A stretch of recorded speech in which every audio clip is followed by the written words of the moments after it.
Et si je te disais que, chaque fois que tu essaies de te rapprocher, tu es en réalité en train d'éloigner l'amour de ta vie?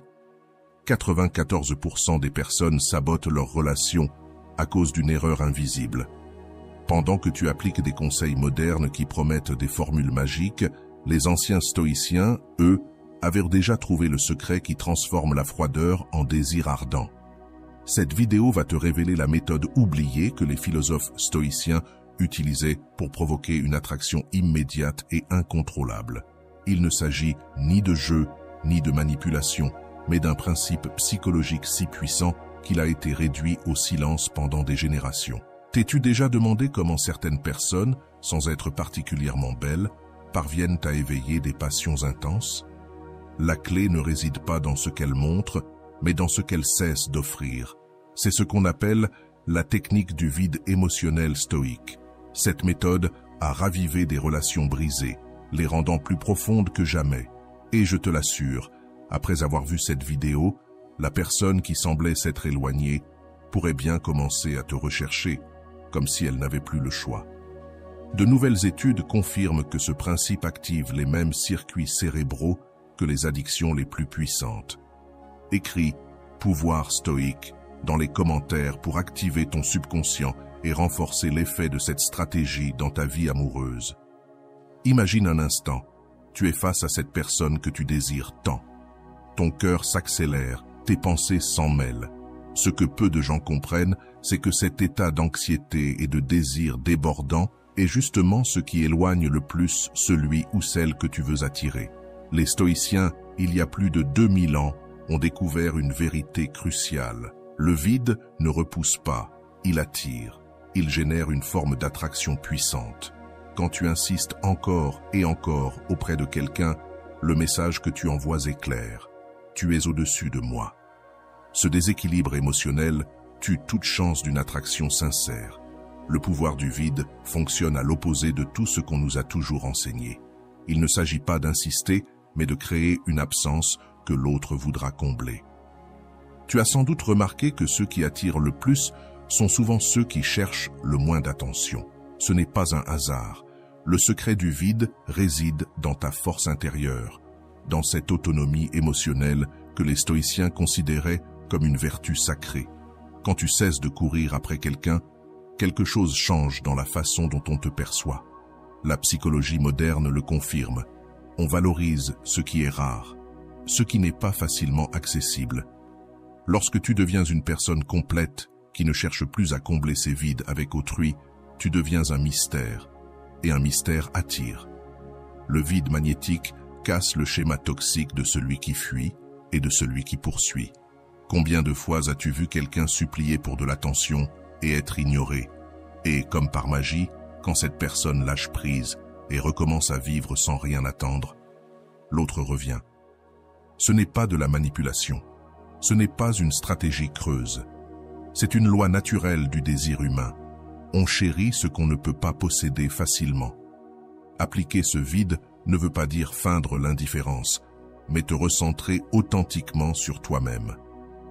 Les stoïciens enseignaient que la paix naît lorsque l'on se concentre uniquement sur ce qui est sous notre contrôle, nos émotions, nos décisions, notre valeur. Le reste ne nous appartient pas. Ce que l'autre ressent pour toi n'est pas entre tes mains. Souffrir pour cela, c'est gaspiller ton pouvoir. Le vide magnétique t'invite à bâtir une vie intérieure riche. Lorsque tu cesses de réclamer l'amour et que tu commences à t'en offrir, ton énergie change. Tu n'émets plus un signal de manque, mais une vibration de plénitude. Et cela, mon ami, est la chose la plus attirante dans toute relation. Souviens-toi, le vide, ce n'est ni de la froideur, ni du mépris. C'est cette certitude profonde que ton bien-être ne dépend de personne. Cette conviction crée une présence si forte que personne ne peut l'ignorer. Moins tu auras besoin d'approbation extérieure, plus tu la recevras naturellement. Ce vieux principe stoïque a redonné vie à des liens qu'on croyait brisés. Des personnes rejetées pendant des années, en se concentrant sur leurs propres valeurs, sont devenues désirables pour ceux-là même qui les ignoraient. Non pas parce qu'elles ont changé les autres, mais parce qu'elles se sont transformées elles-mêmes. Le vide magnétique fonctionne parce qu'il s'aligne avec une vérité éternelle du cœur humain. Nous désirons ce que nous sentons juste hors de portée, pas quelque chose d'impossible, mais assez distant pour provoquer l'élan du désir et de l'action. Avant de continuer, si tu n'es pas encore abonné à ma chaîne YouTube, je t'invite à le faire dès maintenant. En t'abonnant, tu seras informé de toutes mes nouvelles vidéos, ce qui te permettra de ne rien manquer de contenu précieux. Le deuxième principe stoïque qui va bouleverser tes relations, c'est le compromis sentimental. Cette idée est aussi simple que percutante. Celui qui investit le plus d'émotions dans une relation en détient souvent le moins de pouvoir. C'est une vérité inconfortable que beaucoup préfèrent ignorer, mais que les stoïciens avaient parfaitement saisie. Quand tu exprimes sans cesse tes émotions, quand tu es toujours disponible, quand tu mets l'autre au-dessus de toutes tes priorités, tu fais une dépense affective excessive. Et comme toute dépense déséquilibrée, le retour est généralement faible, voire destructeur. Les stoïciens savaient que l'harmonie est essentielle, surtout dans les relations humaines. Une personne sage ajuste son investissement émotionnel à ce qu'elle perçoit en retour. Il ne s'agit pas de manipulation, mais d'équilibre, de respect envers soi-même et de protection de son intégrité émotionnelle. Pose-toi cette question. Combien de fois as-tu offert ton âme entière pour ne récolter que indifférence? Cette dynamique toxique naît justement d'un déséquilibre dans l'engagement affectif. Quand une personne donne tout sans recevoir, l'autre finit par considérer cela comme acquis, et donc comme moins précieux. Voilà pourquoi tant de relations s'effondrent lentement. L'un donne toujours plus pour retenir l'attention, l'autre donne de moins en moins. Le résultat est prévisible. Frustration, rejet, séparation. Le principe stoïque du compromis sentimental t'enseigne à doser intelligemment ton énergie émotionnelle. Ton temps, ta bienveillance, ton affection, ta vitalité sont des ressources précieuses.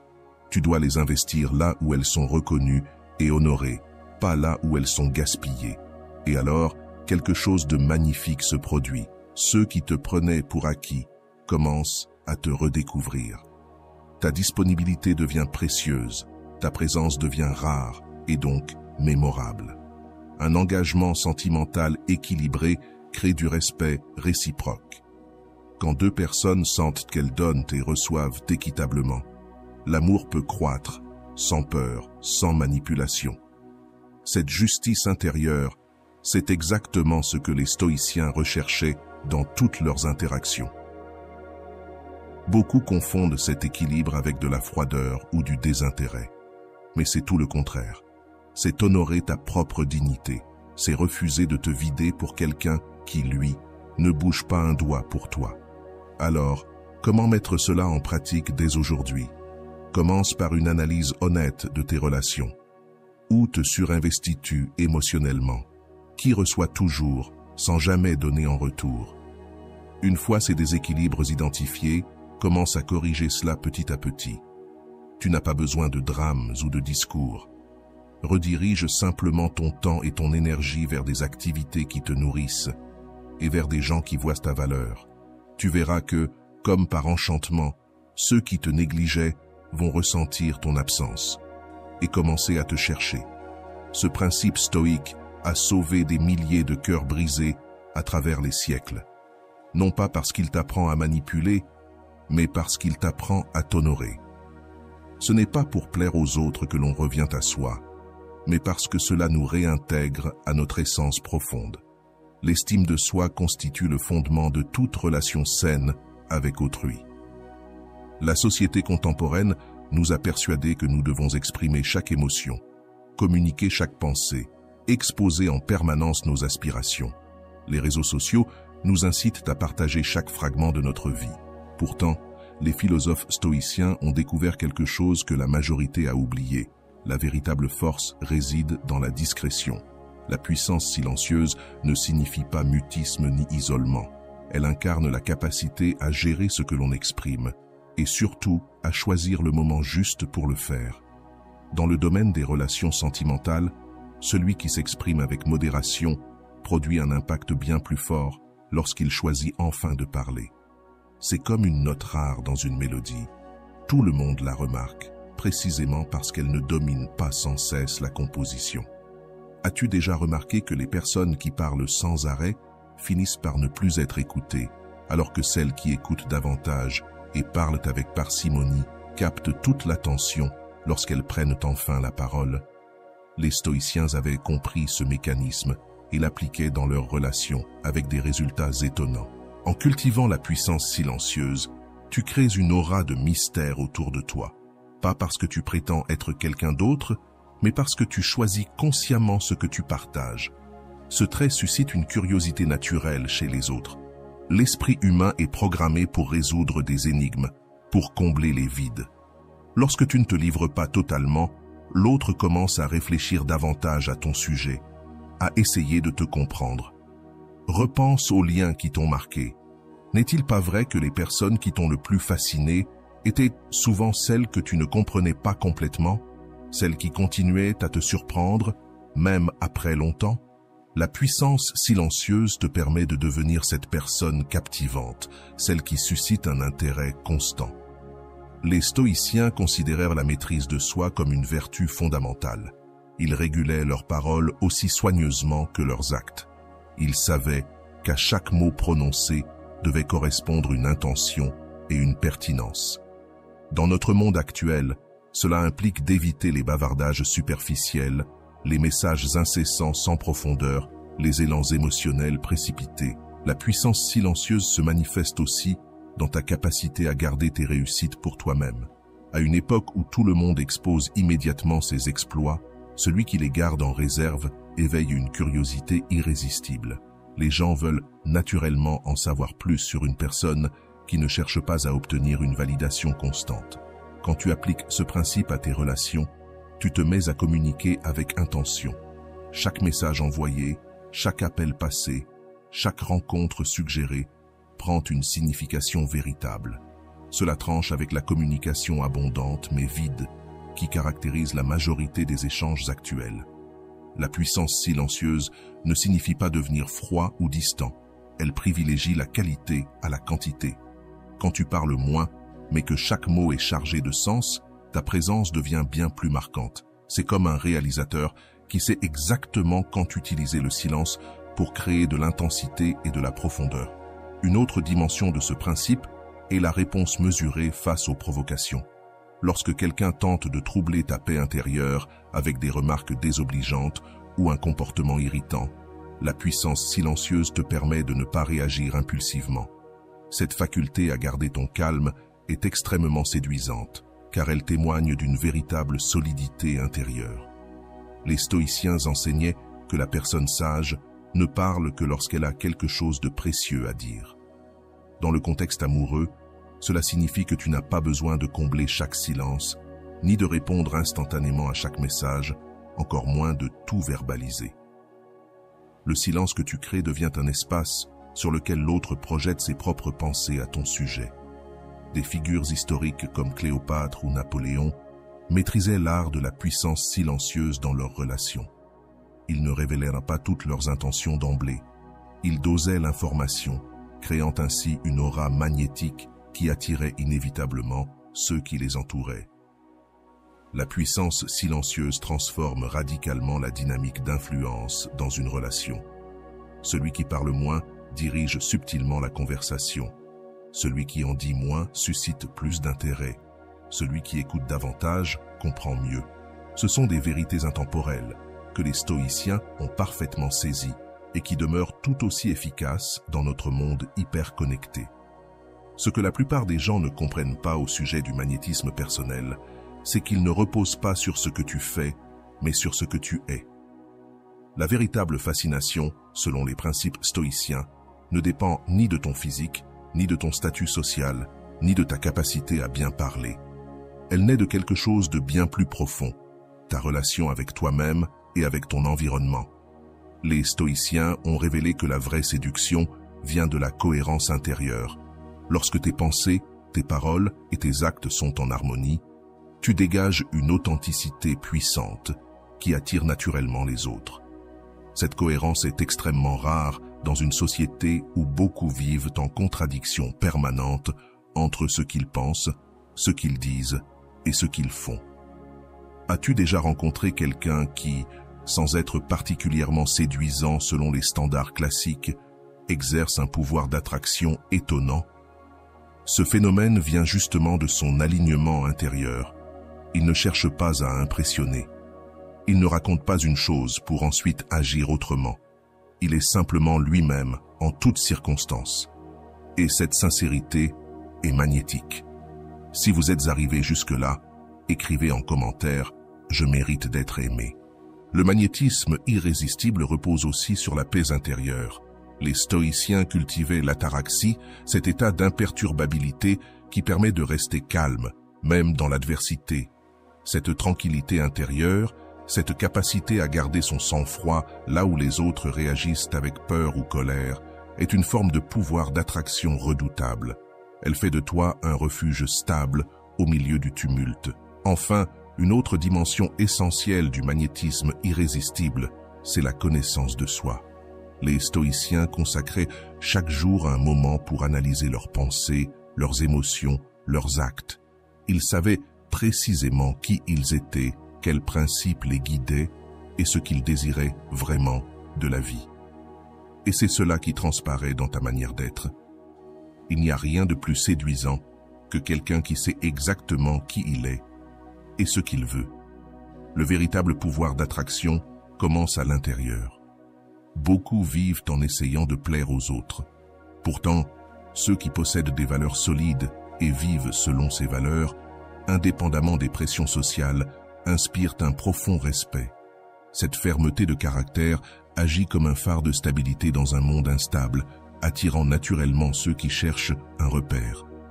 Le principe stoïcien qui consiste à se concentrer uniquement sur ce qui est sous notre contrôle renforce considérablement notre pouvoir d'attraction. Lorsque tu cesses de te préoccuper de ce que les autres pensent de toi et que tu te recentres sur tes pensées et tes actions, tu dégages une confiance inébranlable. Cette confiance n'est pas de l'arrogance, mais une certitude calme. Quoi qu'il arrive, tu sauras faire face. La gratitude constante, elle aussi chère aux stoïciens, augmente ton rayonnement personnel. Lorsque tu choisis de valoriser ce que tu as plutôt que de te lamenter sur ce qui te manque, tu émanes une énergie positive et rare.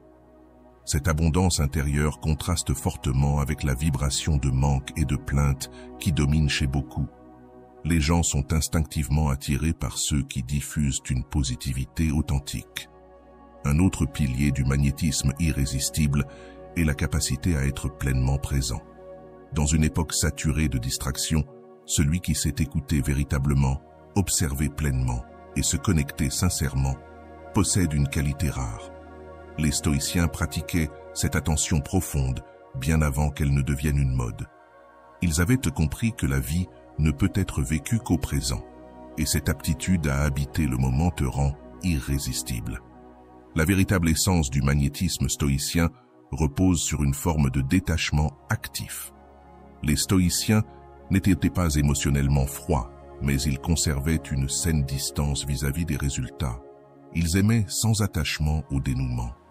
Aimer profondément sans dépendre de l'autre engendre un type d'attraction complètement différent, basé non sur le besoin, mais sur la liberté. Intégrer ces principes ne te rendra pas irrésistible du jour au lendemain. Comme toute vertu stoïcienne, cela demande du temps et une pratique constante.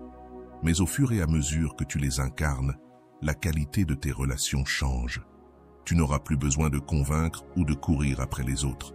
Ils viendront d'eux-mêmes, attirés par cette force silencieuse que tu cultives en toi.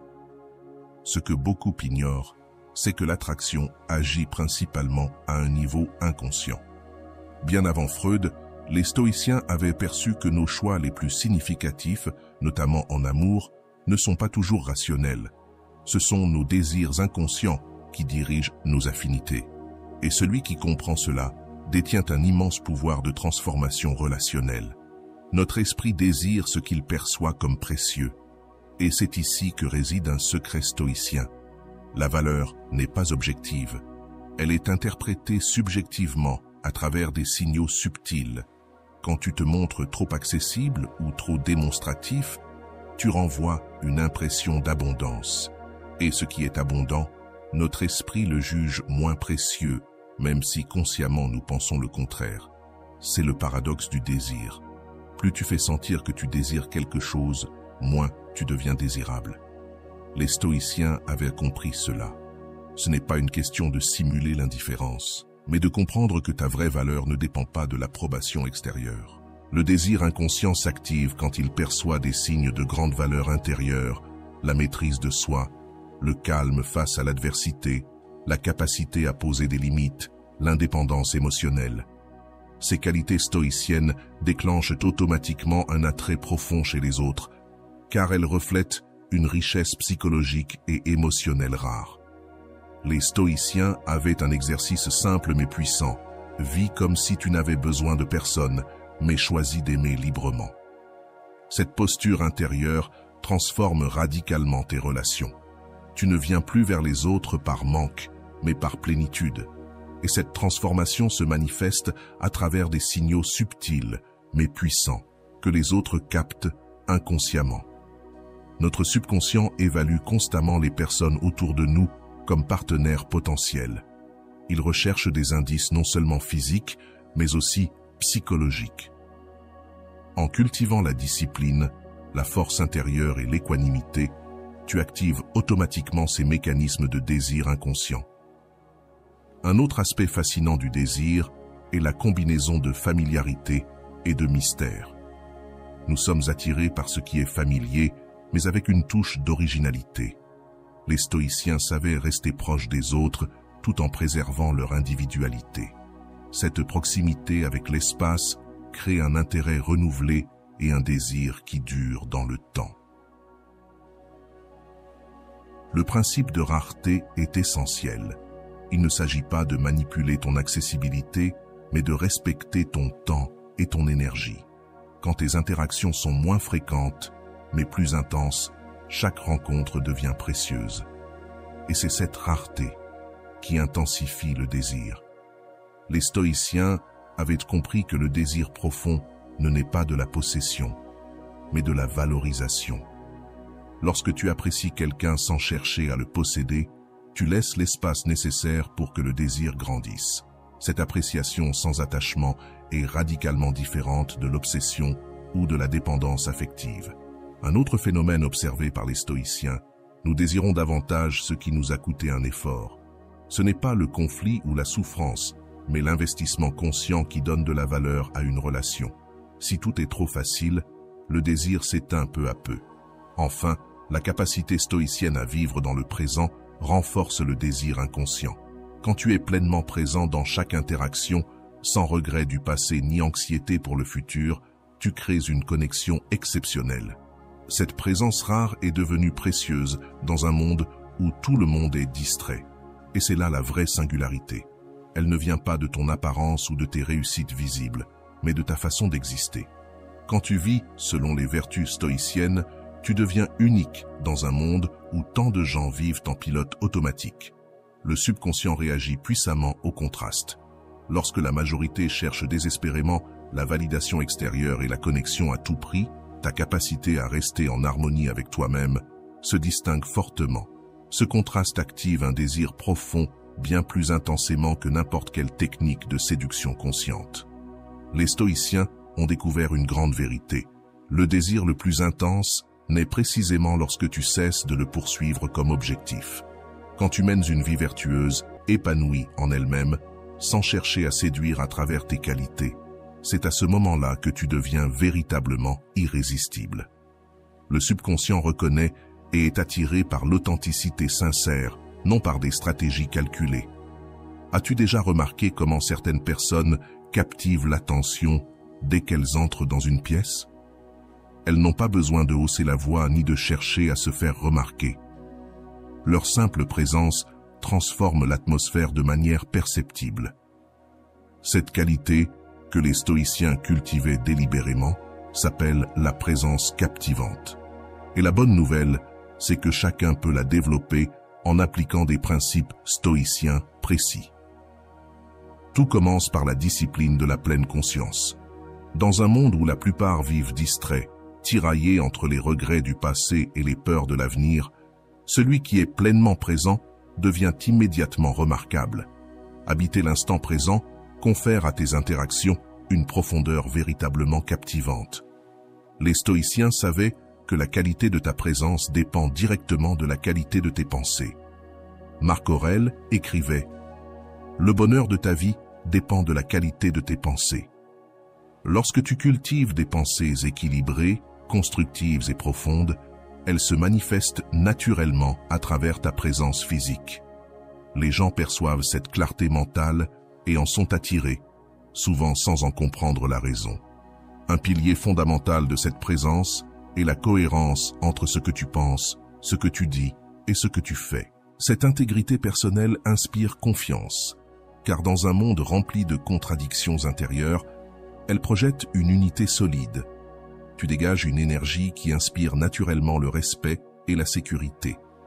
La présence captivante passe aussi par le langage du corps. Les stoïciens encouragent une posture qui reflétait leur force intérieure, droite mais détendue, ancrée mais souple. Ce n'est pas une posture forcée, mais une expression naturelle de la sérénité intérieure. Ton corps parle en permanence. Ceux qui maîtrisent la présence veillent à ce qu'ils transmettent sérénité et assurance. La voix en est un autre élément clé. Les stoïciens cultivaient une voix posée, calme, claire, une voix qui n'a pas besoin de s'élever pour imposer son autorité. Une voix qui vient du centre, sans tension ni anxiété, donne à chaque mot une portée mémorable. Et puis, il y a le silence. Dans une société qui fuit les blancs et les silences, être capable de rester à l'aise dans le calme est une force redoutable. Les stoïciens pratiquaient le silence non comme une absence, mais comme une discipline. Éliminer les mots inutiles pour donner de la puissance à ceux qui comptent. Loin de créer de la distance, ce silence profond renforce la connexion. Un autre aspect de cette présence est l'écoute intégrale. Dans un monde où l'on écoute pour répondre plutôt que pour comprendre, rencontrer quelqu'un qui écoute vraiment est une rareté précieuse. Pour les stoïciens, l'écoute était une vertu. Accorder une attention réelle est un don d'une grande valeur.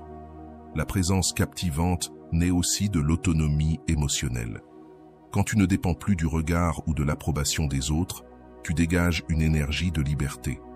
Et cette liberté attire. Les gens gravitent naturellement autour de ceux qui ne cherchent pas désespérément à être validés. L'équilibre émotionnel en fait également partie. Les stoïciens ne refusaient pas leurs émotions. Ils les observaient, les accueillaient sans se laisser emporter. Ce calme intérieur devient une ancre dans les tempêtes émotionnelles des autres. Dans un monde instable, tu deviens un refuge. Cette présence se construit aussi en vivant selon tes principes les plus élevés. Lorsque tes actions reflètent tes valeurs au quotidien, tu dégages une intégrité qu'on ressent avant même que tu ne parles. Cette cohérence entre ce que tu es et ce que tu fais crée une aura d'authenticité magnétique. Mais l'élément le plus profond de cette force d'attraction, c'est la tranquillité intérieure qui naît de l'acceptation. Accepte ce que tu ne peux changer, tout en agissant pleinement sur ce qui dépend de toi. Cette paix, typiquement stoïcienne, contraste fortement avec l'agitation permanente du monde. Et c'est précisément ce contraste qui rend ta présence inoubliable. L'effet cumulé de toutes ces pratiques donne naissance à ce que les stoïciens appelaient l'eudaimonia, une vie bien vécue, en harmonie avec la nature et les principes les plus élevés de l'être. Cette qualité de vie crée une présence si magnétique que les autres peuvent ressentir ton absence comme un vide profond. Tu laisses une empreinte durable que l'on cherche à revivre encore et encore. Contrairement à ce que beaucoup croient, la véritable fascination n'a rien à voir avec des stratégies de manipulation ou des artifices. L'attraction stoïcienne repose sur des fondations bien plus profondes.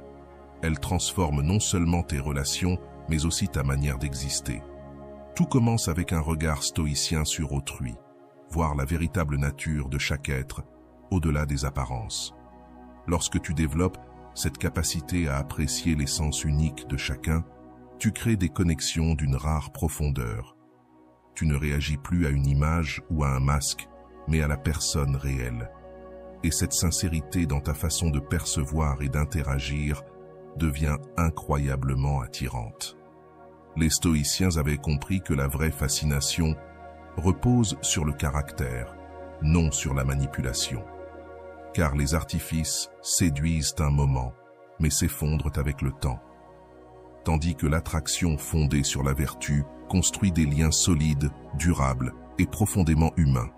Épictète affirmait « Commence par te dire à toi-même quel genre de personne tu veux être, puis agis en conséquence. » Cette cohérence entre ton idéal et tes actions crée une authenticité profondément attirante. Un élément fondamental de l'attraction philosophique est la curiosité sincère. Les stoïciens cultivaient un esprit ouvert, non pas pour manipuler, mais pour réellement comprendre. Lorsque tu manifestes un intérêt authentique pour l'univers intérieur d'une autre personne, sans intention cachée, tu crées un espace où la connexion peut émerger naturellement. Cette véritable curiosité est rare et donc précieuse. L'attraction philosophique inclut aussi l'art de la conversation significative. Dans un monde saturé de dialogues superficiels, celui qui sait mener une conversation vers des territoires profonds exerce une influence unique. Les stoïciens excellaient dans l'art de poser des questions qui poussent à la réflexion, donnant naissance à des échanges inoubliables. Une autre dimension fascinante de cette forme d'attraction est la vulnérabilité consciente. Contrairement aux idées reçues, les stoïciens ne refoulaient pas leurs émotions, ni ne cachaient leurs faiblesses. Ils choisissaient simplement avec soin le moment et la manière de les partager. Cette vulnérabilité stratégique, exprimée avec force intérieure, génère des liens profonds et sincères. L'esprit d'humour est également un pilier de l'attraction philosophique. Les stoïciens valorisaient la capacité à rire, surtout de soi-même, comme un signe de sagesse. Un humour né de la perspective et de l'auto-observation et non du mépris des autres rend les échanges plus légers et donc plus attirants. Ne pas se prendre trop au sérieux tout en s'engageant profondément dans la vie crée une séduction paradoxale mais puissante. L'attraction philosophique opère aussi par contraste. Dans un monde où chacun cherche à impressionner, celui qui se présente sans artifice ni masque émerge naturellement.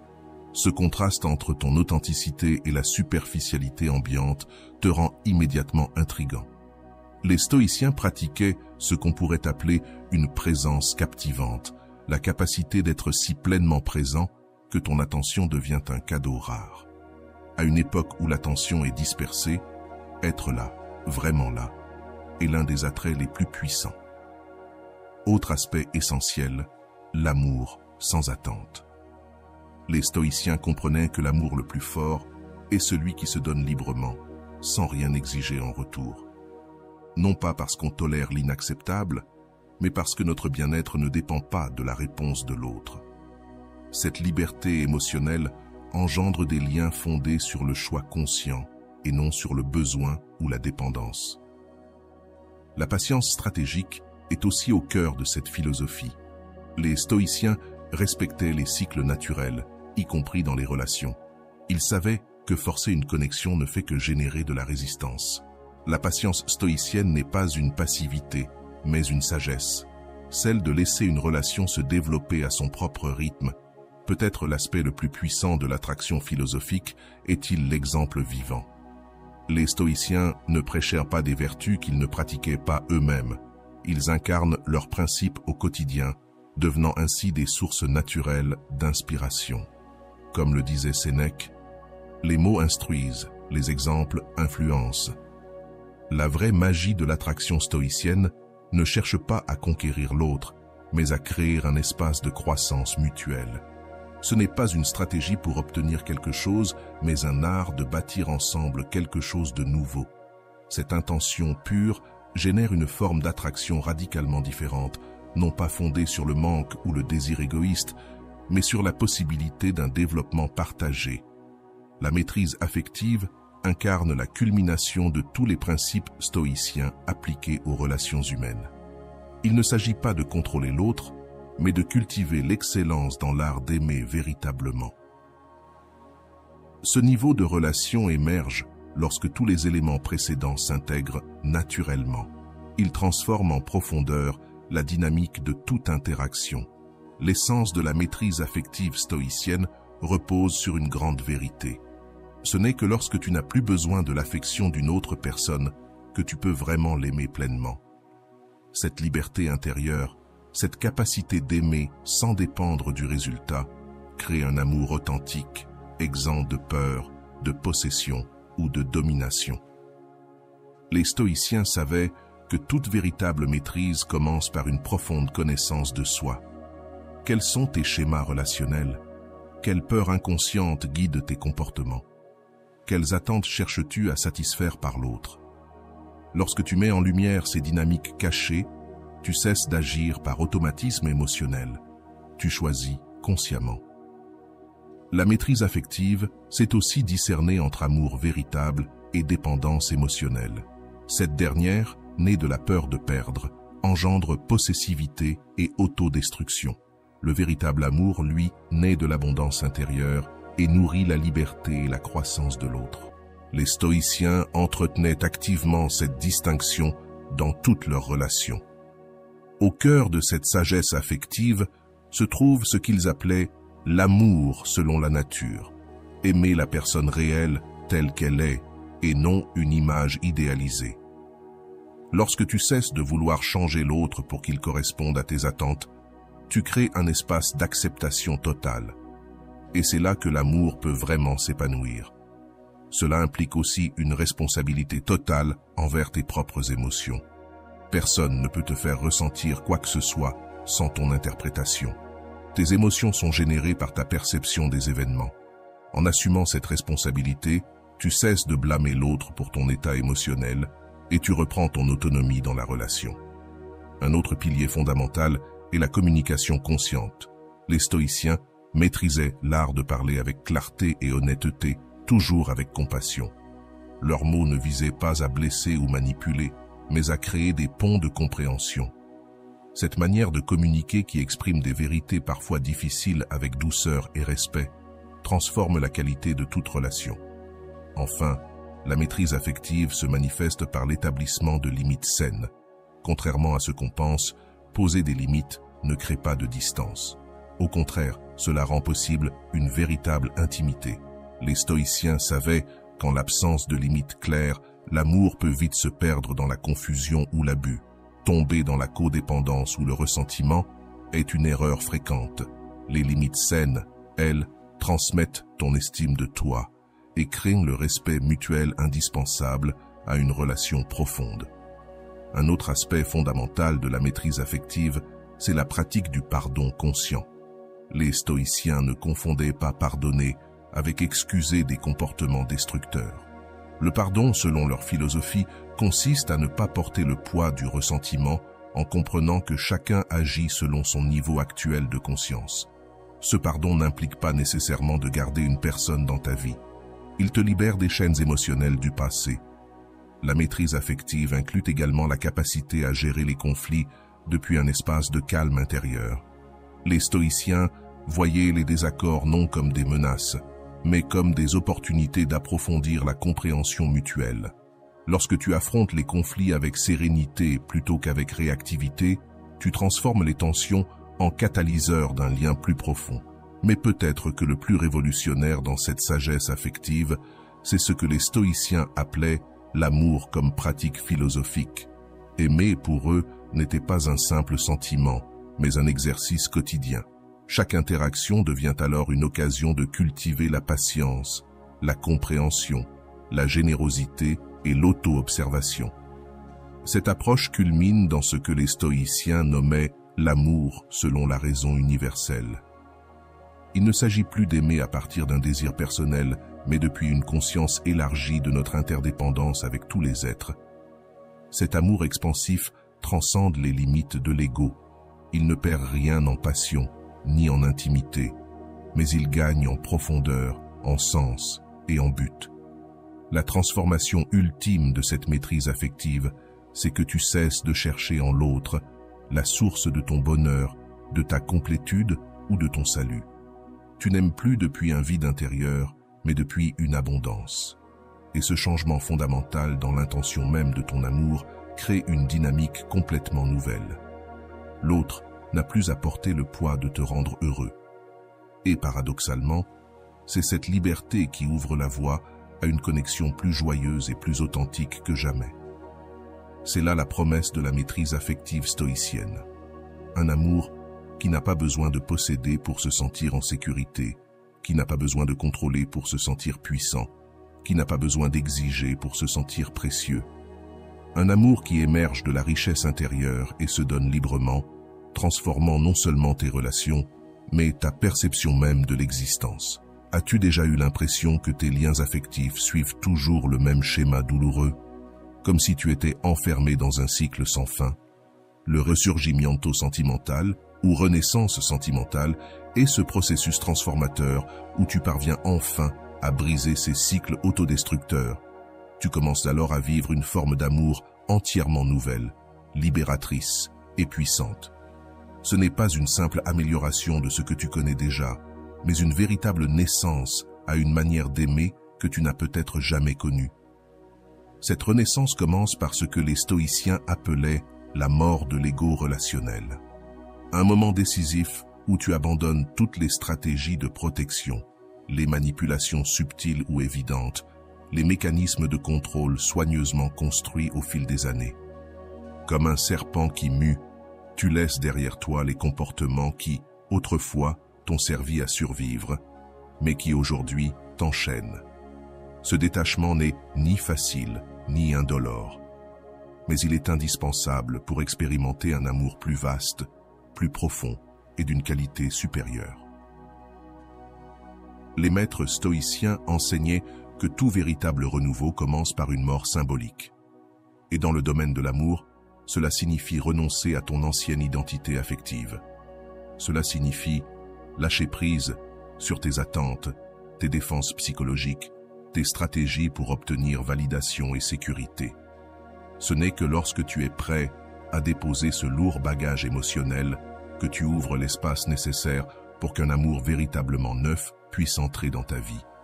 Ce renouveau affectif implique également ce qu'on pourrait appeler une amnésie sélective constructive. Ce n'est pas oublier aveuglément les leçons du passé. C'est choisir consciemment de ne pas projeter automatiquement tes anciennes blessures sur ton présent. C'est te libérer de cette répétition inconsciente pour enfin vivre l'amour dans toute sa nouveauté.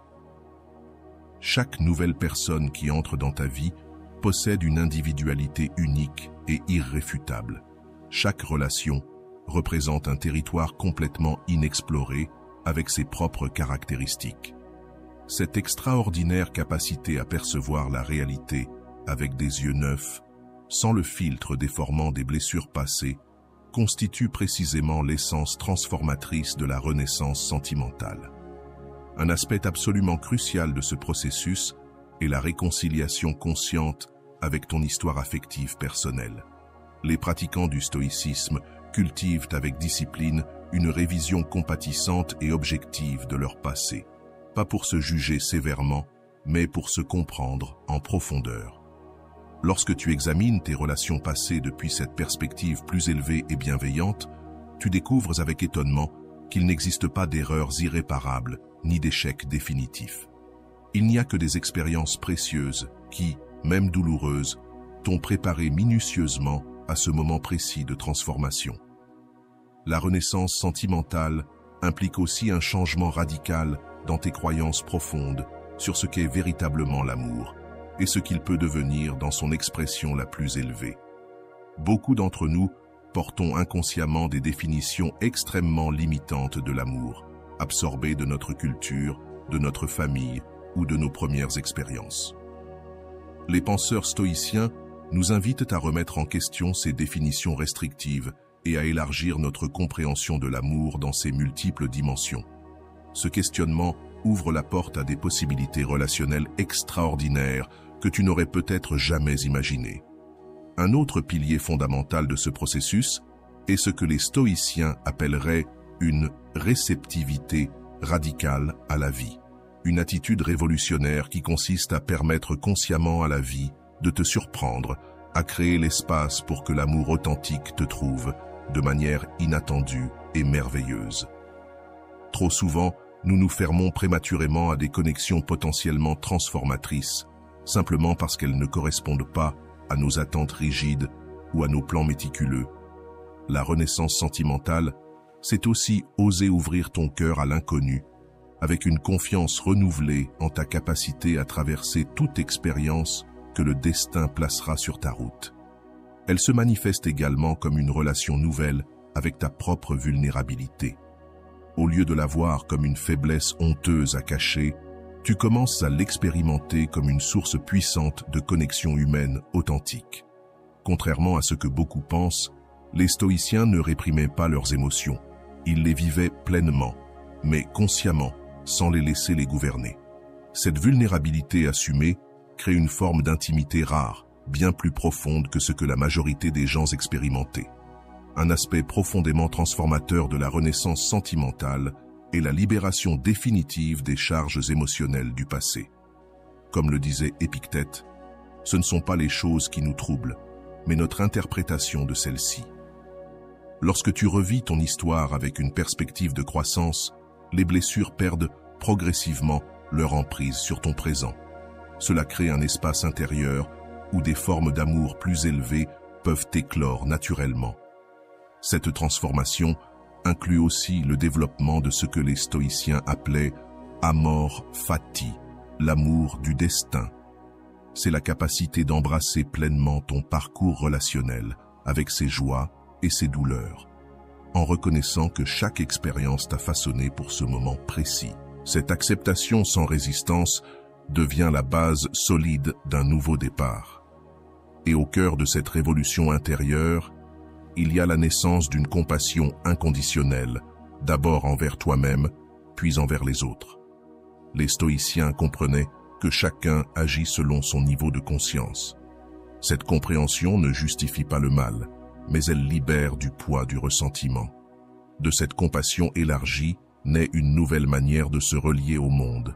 La culmination de ce renouveau, c'est ce que les stoïciens appelleraient un amour pleinement conscient. Tu n'aimes plus par besoin, par peur de l'abandon, par habitude ou par pression sociale. Tu aimes comme un acte volontaire, issu de ton centre le plus authentique. Cet amour n'est pas dépendant des circonstances extérieures. Il naît d'une décision intérieure que tu renouvelles chaque jour. Il ne cherche pas de justification, car il est l'expression naturelle de ce que tu es devenu. Soyons honnêtes, cette transformation ne se produit pas en une nuit. Elle est progressive, parfois douloureuse, mais profondément révélatrice. Chaque petit pas vers cette direction t'approche d'un amour que tu ne pensais peut-être pas possible. Un amour qui t'élève, qui te libère et qui te renforce.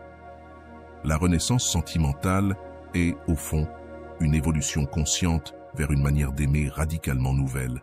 Il ne s'agit pas seulement d'améliorer un peu tes relations, mais d'opérer un véritable saut quantique dans ta capacité de connexion humaine.